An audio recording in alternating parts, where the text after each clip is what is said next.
বাকলাবা middle ইস্টের জনপ্রিয় এই ডেজার্টটা আমি কিন্তু সহজেই বাসায় বানিয়ে ফেলি। আর ডোটা দোকান থেকে কিনে আপনার হাতের কাছেই ডোটা পাবেন এই ইয়ামি ডেজার্টটা। সম্পূর্ণ রেসিপিটা ফলো করলে আপনারা ইয়ামি ডেজার্টটা বানাতে পারবেন। আমি দুই স্টাইলেই দেখাচ্ছি, একটা হলো গোলাপ আর একটা হলো স্কোয়ার শেপ। এই গোলাপটা যদি আপনারা যে কোনো পার্টিতে বানান, পার্টির লুকটাই চেঞ্জ হয়ে যাবে।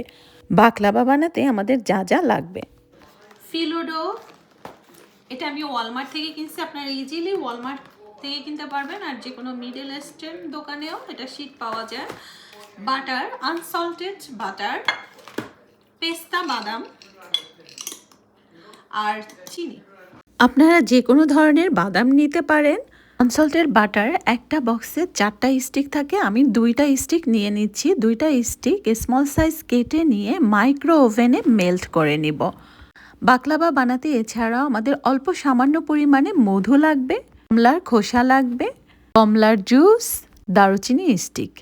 30 সেকেন্ড দিলেই বাটারটা মেল্ট হয়ে যাবে। 30 সেকেন্ড পর, আর 30 সেকেন্ডেও বাটার মেল্ট না হলে আরেকটু টাইম দিয়ে দিবেন। এরপরে আমি বাদামটা ব্যালেন্স করে পাউডার করে নিব। যে কোনো ধরনেরই বাদাম ব্যবহার করতে পারবেন। বাদামটা রও করতে পারেন, রোস্টেডও করতে পারেন। আমার বাদামটা আজকে রোস্টেড ছিল, বাট আপনার খেয়াল রাখতে হবে যেন সল্টেড না হয়। পাউডার করা হয়ে গেলে এর মধ্যে 3 টিস্পুন পরিমাণে চিনি মিশিয়ে নিচ্ছি খুব ভালো করে। ভালো করে চিনি মেশানো হলে এরপরে শিরাটা বানিয়ে নিব। 2 কাপ চিনির মধ্যে 1.5 কাপ পরিমাণে পানি দিয়ে চুলায় জাল দিতে বসাবো। 2টা স্টিক দারুচিনি, 1 টুকরো কমলার খোসা দিয়ে চুলায় জাল দিব। কেউ চাইলে আপনারা দারুচিনির পাউডার ব্যবহার করতে পারেন, কিন্তু পাউডারের থেকে ফ্রেশ দারুচিনির স্মেলটা সুন্দর আসে। এরপরে ফুটে উঠলে 1 টিস্পুন পরিমাণে মধু দিয়ে একটু নেড়ে নিচ্ছি। উঠানোর আগে আমি 2 টেবিল চামচ পরিমাণে কমলার জুস দিয়ে দিচ্ছি। আমার শিরাটা কিন্তু হয়ে গেছে। শিরাটা ঠান্ডা হতে হতে আমি বাকলাবাগুনি বানিয়ে নিব। যে প্যানটায় বাকলাবা বেক করব সেটার মধ্যে বাটারটা একটু ব্রাশ করে নিতে হবে। আর এই বাকলাবার শীটে 2টা রো থাকে, আমি আজকে একটা রো দিয়ে বানাচ্ছি।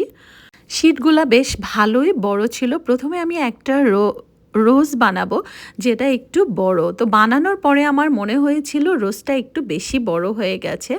যাই হোক, এভাবে আপনারা কেউ যদি বড় চান ইজিলি বানাতে পারেন, বাট ছোটটাই বেশি ভাল লাগতেছিল। ফোল্ড করে বাটার ব্রাশ করে তার মধ্যে বাদামের পাউডারটা দিয়ে আবারও ফোল্ড করে অন্য সাইড দিয়ে জাস্ট ফোল্ড করলেই একটা সুন্দর রোজ শেপ হয়ে যাবে। আর যেটা একটু হাত দিয়ে পাপড়িগুলো খুলে দিচ্ছি।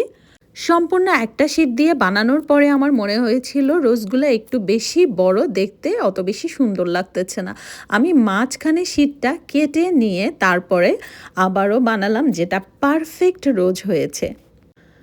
প্রথমে আমি একটা ফোল্ড করে নিচ্ছি অর্ধেকের থেকে একটু কম করে, তারপরে বাটার ব্রাশ করে এর মধ্যে বাদামের যে মিশ্রণটা সেটা দিয়ে দিচ্ছি।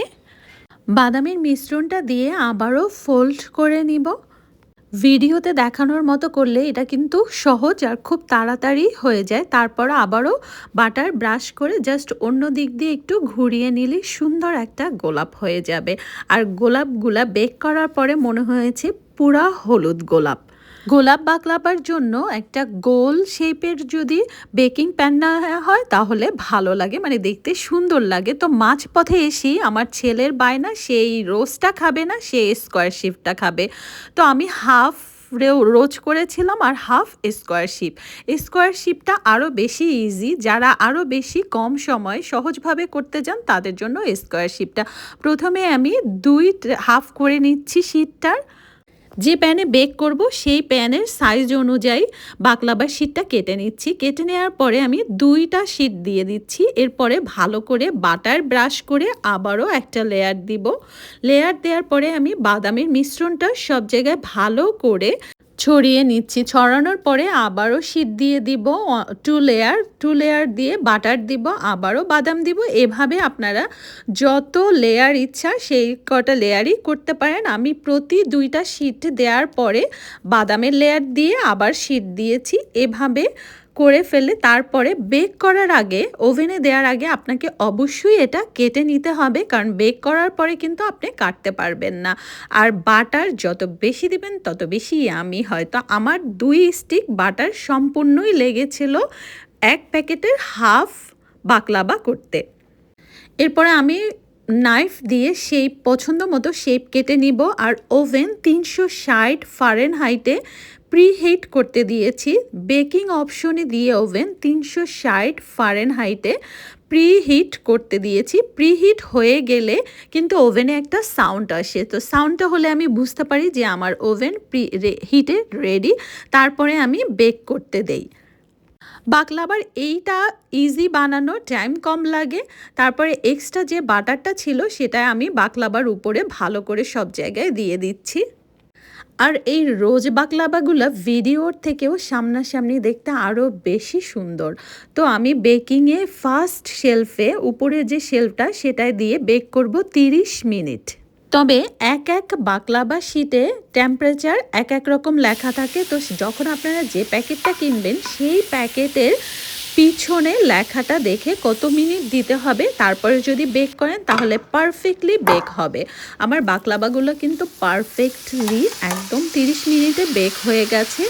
আর এই পর্যায়ে খেয়াল রাখতে হবে, গরম গরম বাকলাবা ওভেন থেকে বের করে সুগার সিরাপটা কিন্তু ঠান্ডা হতে হবে। সুগার সিরাপটা একদম ঠান্ডা, সেটা দিলে পারফেক্টলি সোক করে নেবে ইয়ামি বাকলাবা রেডি।